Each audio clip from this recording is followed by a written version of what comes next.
So often we focus on being good right now, and we don't give ourselves credit for the progress we are making.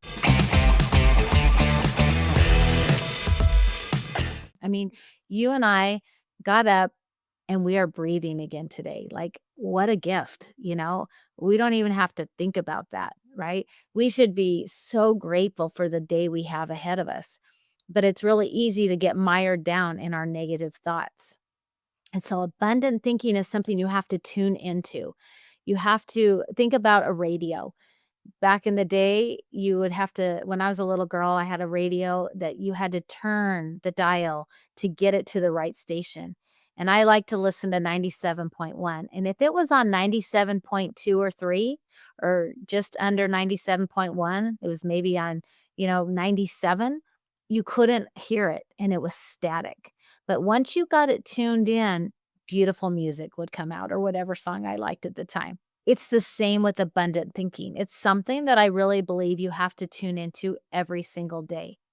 And that's that gratitude piece. And I talk a lot about gratitude in abundant thinking. And then when I talk about the sixth power word is appreciate.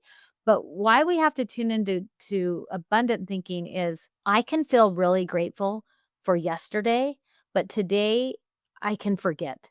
I can forget. I can see God's hand in my life yesterday, and today I can go, where are you? And so I have to tune into it. And so I like to help people see that you have to practice this.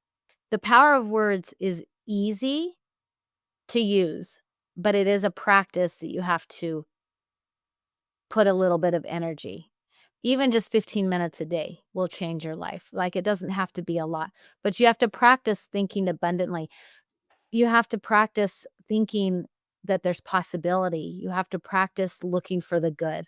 Because when you practice seeing the good and looking for the good, a beautiful thing happens. You start to see more good and it multiplies. I love that. And then this is where abundance, the two next power words, abundance and appreciation, but I think they just empower us to transcend beyond fear and perfectionism into possibility and curiosity and hope and joy, right? And out of a victim mentality and into possibility and abundance. Yeah. But Yeah. it's a choice. Like, we get to choose our words Yeah. We get and to and choose where we focus. and practice choosing them, like you said, because even yesterday, or you were going to a speaking engagement and your self-talk was different. Like, Yes. so I have people talk to me because I've got this podcast and so on. They assume I'm this gratitude guru. Yes. Well, no, I'm not. I value the principle and practice of gratitude, and it's impacted my life. And I struggle with it. And I have to continue to try living with the choice of gratitude. Yeah. So what I loved what you just said is I do have this skill set of offering ideas about gratitude, and I still need to try. So one of the things that we want to focus on with abundant thinking is focusing on the ands in our life instead of the buts.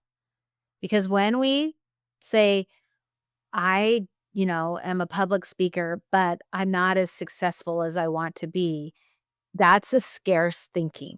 That's a scarcity tactic that our brain uses to protect us. Instead, I want to be thinking, I I'm a prepared speaker and I'm offering value. Like, when I come at that place, it's an abundant and it's light and it's fun and it's easy. It's normal to get nervous. It's normal to kind of get anxious. If you're passionate about something and you didn't get nervous at times or anxious, you probably don't care as much about it. What I realized is why I was feeling some nerves yesterday is I have so much I want to share and I had 45 minutes. And so I had to really hone in on what message did these people at this moment, how could I make their lives better for having given me 45 minutes of them because everybody's time is so important.